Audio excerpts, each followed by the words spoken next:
The statements we're about to show you are from the Holy Quran, and is said to be the official, unchanged, pure word of God, revealed over 1400 years ago.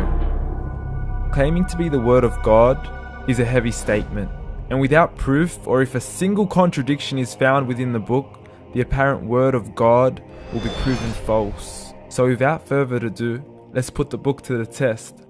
In the 23rd chapter, titled The Believers, from the 12th to the 14th verses, God is said to give a detailed description of how the human being is formed. It begins by saying, "We then placed him as a sperm drop in a place of settlement, firmly fixed.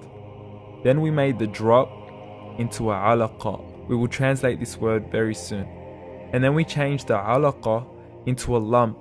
Then we made out of that lump into bones. And then we clothed the bones with flesh. Then we caused him to grow and come into being and attain the definitive human form."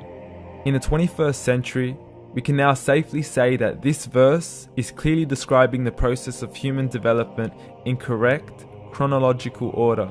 However, what we should be paying attention to in particular is the second stage, referring to the development of the embryo. The specific word used to describe the embryo in this verse is the word alaqa. The word alaqa, when translated into English, can mean three separate things. Firstly, a blood clot, or to be suspended, that is to be hanging or clinging to something, or thirdly and finally, a leech. Now, all three definitions don't come anywhere near what we perceive to be the human embryo. So, why are these words used, and what significance do they share with the human embryo? Can the embryo be described as a blood clot? Well, what do you think?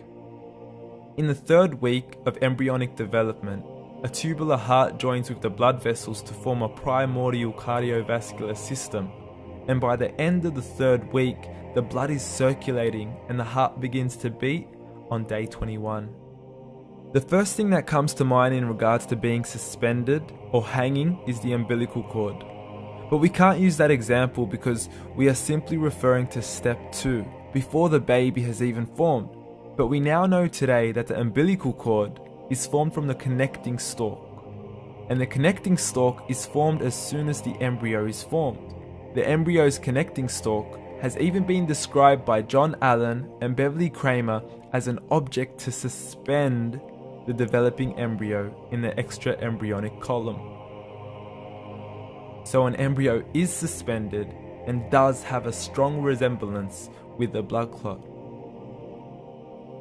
What on earth would an embryo have to do with a leech?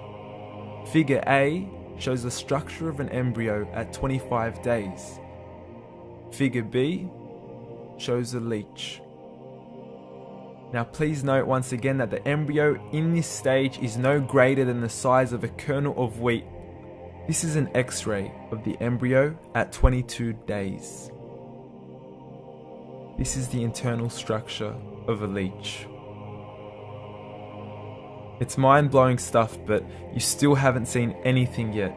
This is the head of the embryo at 22 days.